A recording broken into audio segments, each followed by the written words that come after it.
টি-20 world cup শেষ, তো বিশ্ব চ্যাম্পিয়ন ভারত আগামীকাল আফটার টি-20 ওয়ার্ল্ড কাপ প্রথম সিরিজ খেলবে। যে 5 ম্যাচের যে টি-20 সিরিজ অর্গানাইজ করা হয়েছে এগেনস্ট জিম্বাবুয়ে, তার যে ফার্স্ট টি-20 আগামীকাল শুরু হচ্ছে হারারেতে জিম্বাবুয়ে। কিন্তু যে বিশ্বকাপ জয়ী স্কোয়াডের 15 জনের মধ্যে কেউ এই স্কোয়াডে নেই। তো এই স্কোয়াডে যে ওয়ার্ল্ড কাপ স্কোয়াডে 3 জনকে রাখা হয়েছিল, সঞ্জুকে, দুবেকে এবং জয়সওয়ালকে।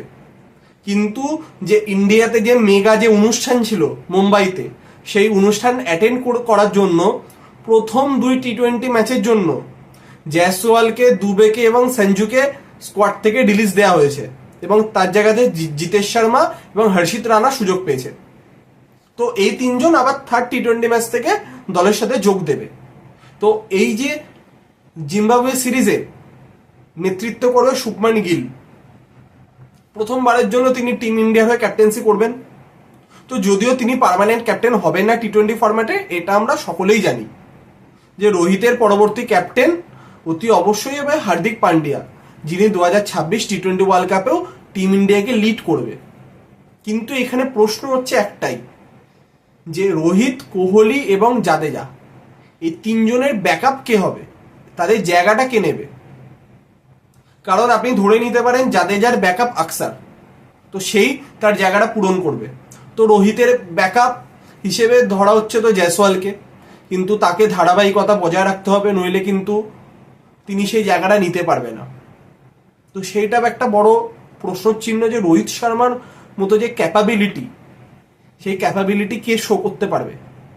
এবং লাস্টলি বিরাট, তো বিরাট কোহলির কে যে তার জায়গাটা টি-20 ক্রিকেটে কে নেবে? যতই লোকে বলুক শুভমান গিল দলকে লিড করছে, যাই হয়ে যাক না কেন, তো কিন্তু শুভমান গিল টি-20 ক্রিকেটে সেরকম কিছু করতে পারেনি। তো তার ক্ষেত্রে কাজটা কিন্তু অনেকটাই কঠিন। তো এই স্কোয়াড যখন অ্যানাউন্স করা হয়েছিল, তখন তো কিছুটা তো অনেক দর্শকের মতো আমিও অবাক হয়েছিলাম যে এই স্কোয়াড লিড করার মতো প্লেয়ার হচ্ছে ঋতুরাজ গায়কোয়াড় ছিল, যিনি দেশের হয়ে গোল্ড মেডেল জিতেছিল তার ক্যাপ্টেন্সিতে টিম ইন্ডিয়া। তো ঋতুরাজ এখানে অবশ্যই ডিজার্ভ করতো ক্যাপ্টেন্সিটা। তিনি আইপিএলেও শুভমান গিলের থেকে বেটার ক্যাপ্টেন্সি করেছেন। তো দল শুভমান গিলের উপর ভরসা রেখেছে। তো ভিভিএস লক্সমানের কোচিংয়ে শুভমান গিলের ক্যাপ্টেন্সিপে দল মাঠে নামবে। তো 5 ম্যাচের টি-20 সিরিজ, তো আমরা অবশ্যই চাইবো যে টিম ইন্ডিয়া যাতে 5-0তেই সিরিজ জেতে।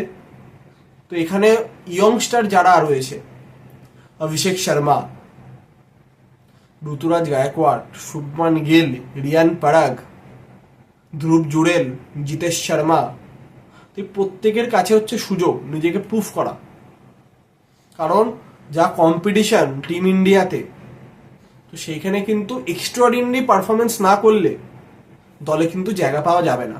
কারণ ওয়ার্ল্ড কাপ স্কোয়াডেও আপনি যদি দেখেন যে 15 জনের মধ্যে সঞ্জু, চাহাল এবং জয়সওয়াল গোটা বিশ্বকাপে কোনো একটা ম্যাচেও তাকে প্লেইং 11-এ রাখা যায়নি, কারণ এক্সিস্টিং প্লেয়াররা এত ভালো পারফরমেন্স করেছে, এত ভালো পারফরমেন্স। শুধু একটাই তাদের চেঞ্জ হয়েছিল, যখন আমেরিকাতে খেলা হয়েছে একটা এক্সট্রা পেস বোলারের জন্য সিরাজ খেলেছে, যে ওই দল ওয়েস্ট ইন্ডিজে গেছে, তো সে তাকে রিপ্লেস করে কুলদীপ এসছে, এছাড়া কোনো চেঞ্জ হয়নি। তো এর থেকে বোঝা যাচ্ছে যে এরকমই টিম আপনি এক্সপেক্ট করতে পারেন 2026 টি-20 ওয়ার্ল্ড কাপে। ওপেনিংয়ে রোহিত কোহলির জায়গাটা একটা জয়সওয়াল, একজন অন্য প্লেয়ার। তারপর যদি এইভাবে যে পান্ত, সূর্যকুমার, পান্ডিয়া, রিঙ্কু আসবে, আকসার, তো এরকমই কিছুটা ব্যাটিং লাইন আপ তো থাকবে। তো সেই জায়গায় এক্সট্রাঅর্ডিনারি পারফরমেন্স না করলে কিন্তু দলে আসা যাবে না। তো সেই সব পয়েন্ট অফ ভিউ থেকে দেখতে গেলে কিন্তু এই সিরিজটা খুবই গুরুত্বপূর্ণ। তো আমরা সকলে আশা করব যে শুভমান গিলের ক্যাপ্টেন্সিতে দল ভালো পারফরমেন্স করবে এবং যে ইয়ং প্লেয়াররা তারা খুব ভালো পারফরমেন্স করবে। তো কাল থেকে শুরু টি-20 সিরিজের প্রতিটা ম্যাচে খুঁটিনাটি আপডেট নিয়ে দেখা হবে আবার নতুন ভিডিওতে। তো এখনকার মতো এতটাই।